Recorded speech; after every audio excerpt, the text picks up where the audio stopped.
Real unsung heroes of any organization is truly the middle managers because they serve the organization by developing people, leading teams, manage processes, and engage customers and stakeholders to maximize the net profit. To me, they are the real corporate heroes, and I'm here to help them by sharing the knowledge, concepts, tools, and methods through my podcast so that they can serve the organization better. Welcome to the Manager's Mindset podcast.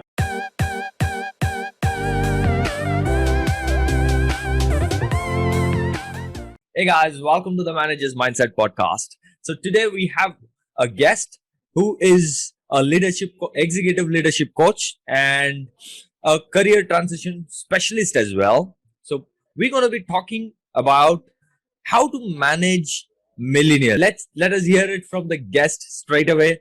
None other than John Tarnoff. Hey John, how do you? Hi Gopinath, I'm great. Thank you for having me on the show. All right, how do you really feel being on the part of the show? I'm thrilled. I love talking about this topic, and I think your viewers, and if your listeners are not watching this, they will not know this. But I have a lot of gray hair, so they may be wondering. So what's this old guy doing talking about millennials? And we'll explore that. Right. But I just will start off by saying that I am a big fan of the millennial generation, and I have worked very closely with millennial managers and colleagues, and I am a firm believer in the multi-generational workforce and the value of generations working together, shoulder to shoulder, to make this a better world. That's amazing, isn't it? So, John, would you like to tell more about you, right? Because where you started and how you transitioned from a corporate to an entire coaching center? Sure, absolutely. So unlike a lot of people who get into the career coaching business, I do not come from HR, right? I do not have a background kind of managing people from the HR perspective.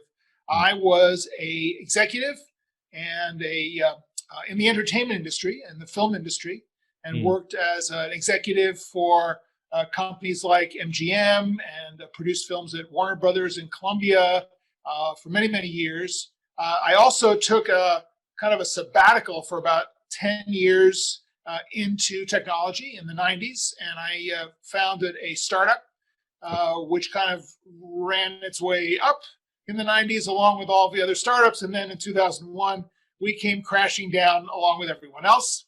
But it was a great experience, and learned a lot about the future, and have always been something of a technology adopter. I was one of the first people that I knew who was working with a personal computer on my desk. People used to come in. This is the early mid 1980s. People would come into my office and say, "What is that? What do you do with that thing?"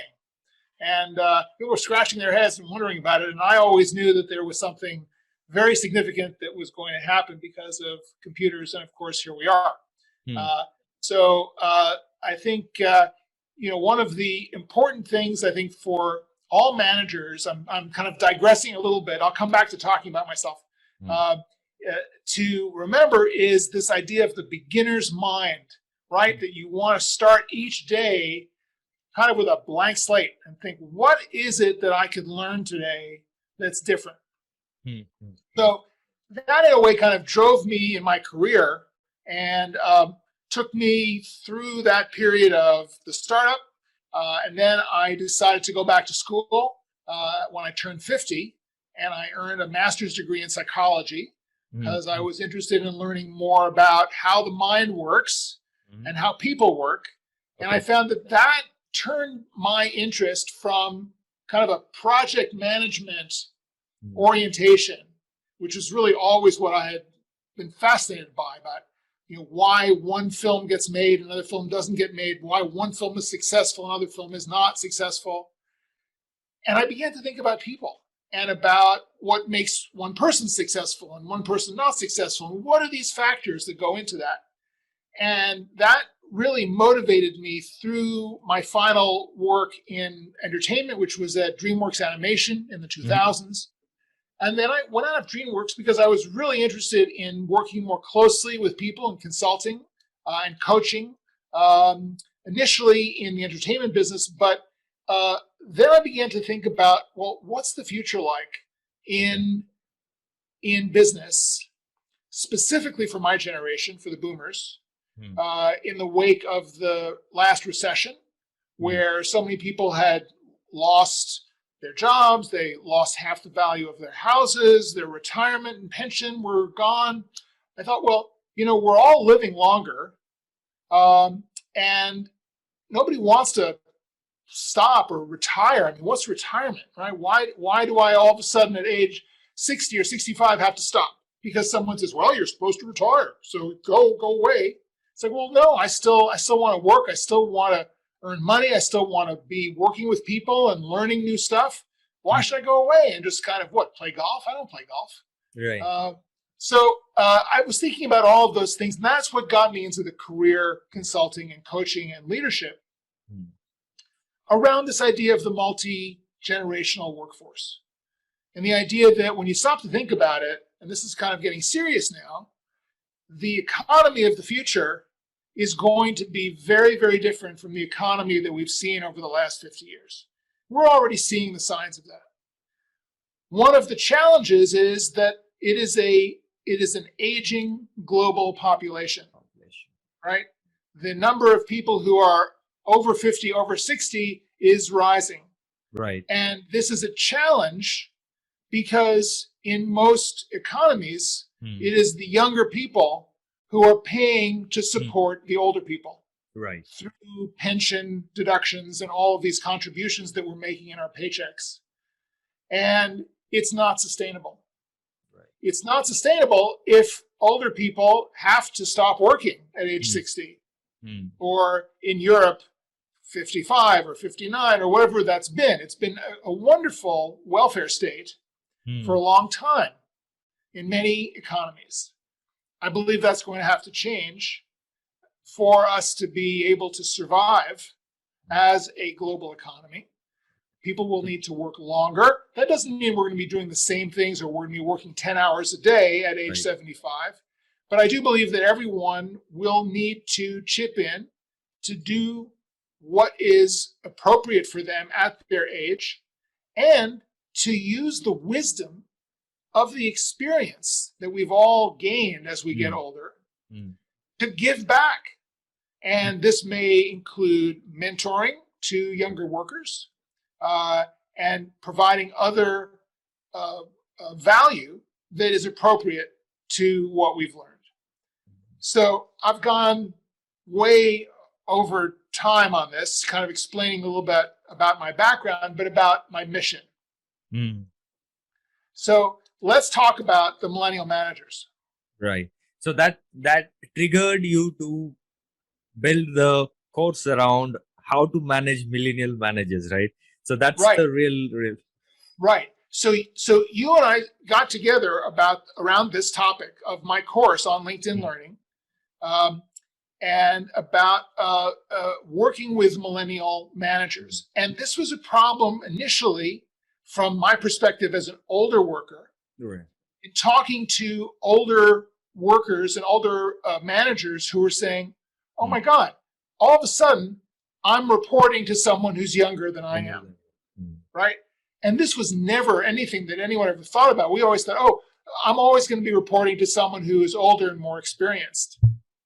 Right. Now, of course, it's very different because for many very, very valid reasons, a lot of managers are very experienced professionals in their 30s, right? Who have tremendous value and intelligence about the business, right? And it's an opportunity for an older manager to learn a lot and to be part of a much more modern managerial professional team, and to also contribute some of the wisdom that they have gained over the years through their experience and contribute to that team. But it's a big disconnect for many people. So now, is it a good idea to, first of all, work under millennials? Because that's the one of the question, right? Because when you Yeah, think, yes. The short answer is yes. Why not? I mean, I think, we make a lot of the generational differences, hmm, and I think we make too much sometimes of the hmm, generational differences when the more important questions are not about how old someone is, hmm, but it's about, you know, how good a listener are they, right? hmm, Um, what is their leadership style? hmm, Those factors have nothing to do with age, right? hmm, That has to do with personality, with training. Um, you know, I'm coaching someone now who is in his, I guess, early 40s, hmm, and he is working for a supervisor. I think is about the same age, and he just transitioned into this new job, and he's really thrilled hmm, because this new supervisor hmm, is much more hands-on and much more aware hmm, of the necessities, I guess, of leadership, onboarding, communication, hmm, acknowledging my client in the new role that he has. His manager basically threw and left. Just never really took care of making sure that he understood the company culture, what the expectations were, what the other people on the team did, what the hmm, responsibilities were. hmm. It was not a good experience. But that had nothing to do with Okay. whether he was a millennial or a Gen X or a boomer. Very true. What you're saying is absolutely right in terms of age doesn't actually relate with your maturedness or even your talent or even your skills. So otherwise, Buddha's father would have not become a disciple of a Buddha. I think, Absolutely. what is the biggest challenges when people face a old guy reports to a millennial manager? Yeah. Because that's one question which I wanted to really understand from you. And I think it is a good question. I think it is the key question. And I would say that there are two main areas of Hmm, focus here. One of them is cultural, and the other is communication. hmm, And I think when it comes to culture, I think that both parties there, the manager and the report, hmm, need to just kind of take a little bit of a step back and be a little bit more understanding hmm, of the cultural disconnects hmm, that come from being in different generations. And this is not that one is better than the other, it's just different. hmm. Different music, different sports figures, different politics, different, Right. all sorts of different factors Hmm, that go into being born and raised at a particular time. right. So I think the opportunity there is for each person to A, not take themselves so seriously, Hmm, and B, to actively learn from the other, right? Um, I think it's terrible when someone who is older tries to act young, right? It's so awkward. Similarly, it's awkward when someone who is young tries to act old or important or like they know more than they know. So I think humility is really important. hmm.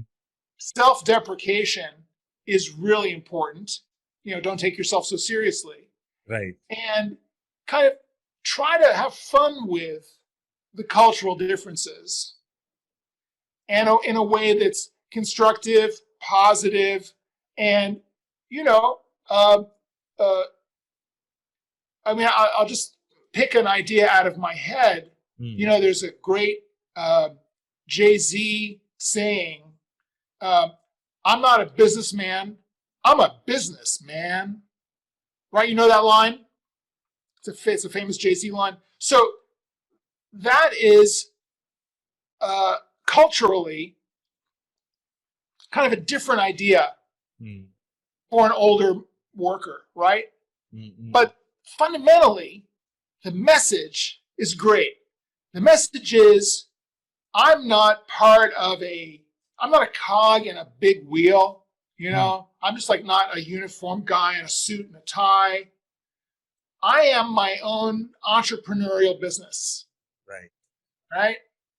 So, what a great topic to explore between two professionals, Mm. you know, who happen to be in a manager and report relationship, Mm, mm, mm, right? So that's number one, the culture, right? mm, mm. Learn from one another, accept one another, have fun with it, right? Don't use it as an opportunity to say, oh, that person's different from me. I can't get along with them because they're different, right? So number two is communication. So let's talk about communication, right? Uh, everyone's got different communication styles. Mm. Doesn't matter whether you're older or younger. Right. Some people like to communicate on text. Some people like to use Slack. Some people like email. Yeah. Some people like the phone, right? And you know, you might say, well, older people want to use the phone. I don't want to talk on the phone. And yet there are good reasons why, if you have a particular problem that's a little bit more complex and you need to exchange back and forth some ideas quickly, pick up the phone and call that person, right? Don't try to do this asynchronously back and forth over text or email. But the point is that regardless of age, if you have a manager that you're reporting to, you want to figure out how do they like to work, right? You're working for them. So they get to call the shots on communicate. Right. And some people may say, look, I don't accept emails between 12 noon and 2 p.m. every day. Don't try to reach me that time. Or I stop work at 9 p.m. Sorry, that's it. I'm not going to respond, right? Or they may say, I receive messages at any hour and I expect you to email me at midnight if you have to. Right. That again is not about age, right? That's just about each individual person. I actually find that a lot of millennials are much more concerned about work-life balance than many Gen X managers, for example. So you might find that a millennial says, you know, I'm sorry, I have a wife and a young child, and 6 p.m., I'm done, right?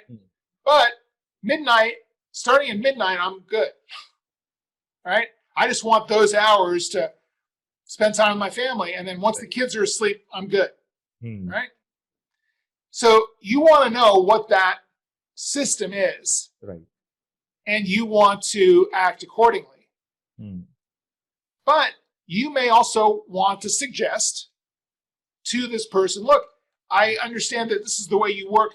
Would you be open to accommodating me and certain considerations that I have for my life? So it's a negotiation, right? You got to work it out, like in anything. But this is, I think, where sometimes the relationship can break down.